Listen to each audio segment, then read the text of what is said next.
Not as fancy as the charging stations, but it gets the job done. Yeah. I sleep with my bedroom window open so I can watch the sunrise coming, as it gets light.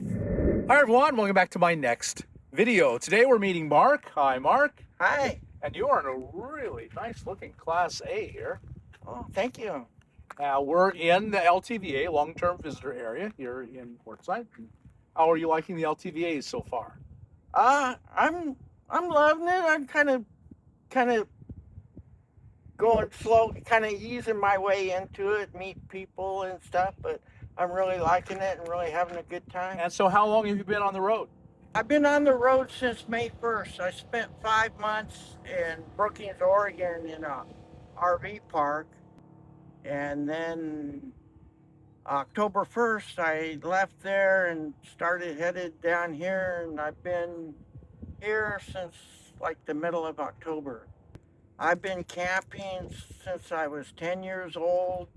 I actually had a smaller RV years ago, so I've always loved camping, the outdoors, and with the economy, it's kind of financial, stuff. I don't own a house or have big money or anything, so it's just kind of a way you know, to live the best life that I can on my Social Security.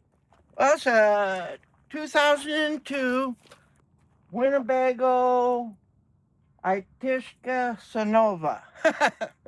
And it's got the Chevy workhorse engine in it.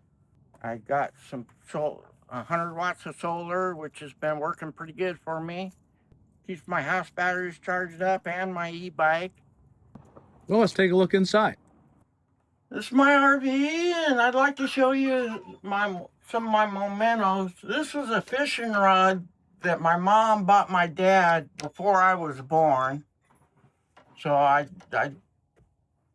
was getting rid of stuff I didn't, one of the things I wanted to keep. So I found a place and mounted it up there. This is my rig, kind of basic, It's got everything you need. RV. Yeah, everything I need is right here.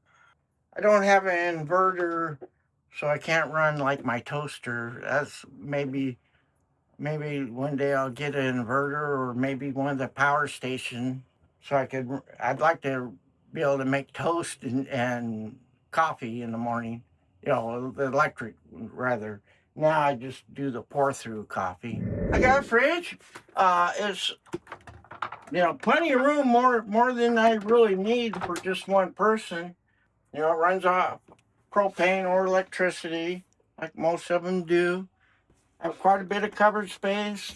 I've got quite a bit of food, rice and beans, and instant potatoes. So then you've got a slide, I see. Yeah, I have a slide. So far, knock on wood, I haven't had any problems with it. I know these old RVs have a lot of problems, and I know you don't really recommend them for a lot of people, but I kind of felt like I had, some mechanical ability and stuff to kind of fix little problems and stuff. So I'm hoping that, it'll work out good in the long run because they are, lots of things need fixing. Well, these old Winnebagos are one of the best. They are pretty quality construction. That's kind of what I read. That they said is one of the better constructed ones, and this does have a fiberglass roof, so that's good. I guess the other roofs can be expensive to repair. Roofs are a big problem, but yeah, Winnebago just overall makes a very good rig. One of the things I've always really loved about these Class A's is how open they are. All the light that comes in, you can see so much.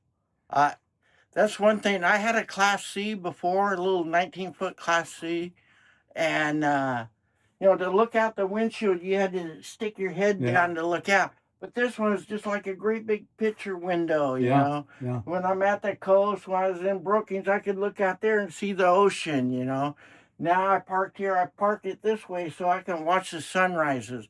the sunrises are just beautiful. Yeah. It's sort of the sunsets, but Yeah. I don't know. That makes the whole thing worthwhile as far as I'm concerned. I sleep with my bedroom window open so I can watch the sunrise coming, as it gets light. I really enjoy that. Yeah. Waking up early and watching the sunrise.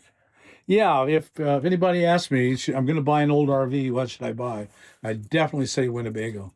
You can just see the quality in these things far better. So I wanted a place for my tools. Oh yeah, So I put my toolbox right in here. nice. So I have all my. I even have another toolbox with more tools. That's a nice rack. It's a Harbor Freight rack, and I just put this on there to kind of nest the front wheel up in there. Mm-hmm. Sure. So here's your electric bike. It's getting you around really good. These electrics have gotten a great reputation. Yeah, that's what I heard. That's why I bought it. I went online. Everybody said like it's the most popular one, and they seem pretty reasonably priced. But I just love this thing. I have over 1,200 miles. It gets me around. I mean, I haul my water. I do all my grocery shopping on here. When I was in Brookings, I put my bucket on the front and my crab traps and stuff down here. It was like 3/4 of a mile down to the dock where you crab. So I was always going crabbing and I mean grocery shopping. Rode all over town. Rode right on the beach in Oregon, right next to the waves. So yeah, I just love it. I mean, I've always had motorcycles and stuff, so I had to get rid of them to come out here. So, Yeah. so going into town riding, that's like my daily adventure. Keeps you healthy and young and moving. And yeah, even though it's an electric e-bike, I still pedal a lot because I found out if you don't pedal, you don't get the range. The only bad thing I'd say is I think maybe I ride it too fast or too hard, but I don't get quite the range they say they claim. Yeah. But I love it, and I turned it up to where it'll go 28 miles an hour. Oh wow. It comes at 20, but I watch a YouTube video and you just go. It's got a computer. You go in there and you just change the computer setting, and it'll go up to 28. For charging my e-bike, I used to have a boat with an electric motor, so I had a deep cycle battery. So I bought a 400-watt inverter, and I just put it all in this box here, and I keep my charger. So this is like a charging station just for my my e-bike. And then I have this plug here. It's the same as over there, so I can plug my solar panel into here or over there for my house batteries. Mm-hmm. Yeah. So I can go back and forth, and I try to keep this one charged up. I can also use this for charging phones or any low power kind of thing. Right. So it's kind of just another backup way. It's like I had the battery in the box, so the whole setup cost me like less than $50. Very nice. Very nice. Not as fancy as charging stations, but it gets the job done. Yeah, as long as it works. You kind of like, use what you have. Right. One thing that I noticed right away is you have a labyrinth here. So did you make this? Yeah, I did. And what's the symbolism of a labyrinth to you? I hear it's just like a way for people, a good way to meditate as you're walking.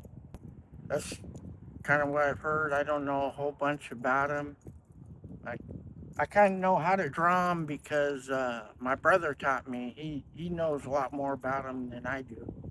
I really appreciate everything you've done, kind of for the community, helping people out, educating people about, maybe a different lifestyle or, possibility of how to spend your retirement years. There's lots of people out here having lots of fun. Yeah, that's for sure. It's pretty amazing. Well, Mark, thank you so much for sharing your home with us. It's a beautiful, beautiful Winnebago. You did really well with this one. Oh, thank you. So, folks, I know you've been inspired, got some great ideas here. If so, then like us on YouTube, subscribe to the channel, hit that thumbs up button, and we'll see you on the next video. Bye now. Bob Wells also hosts 2 YouTube channels on well-being in the inner life. Find them at the Examine Life Daily and Quote of the Day with Bob and Autumn. Thanks for watching, folks.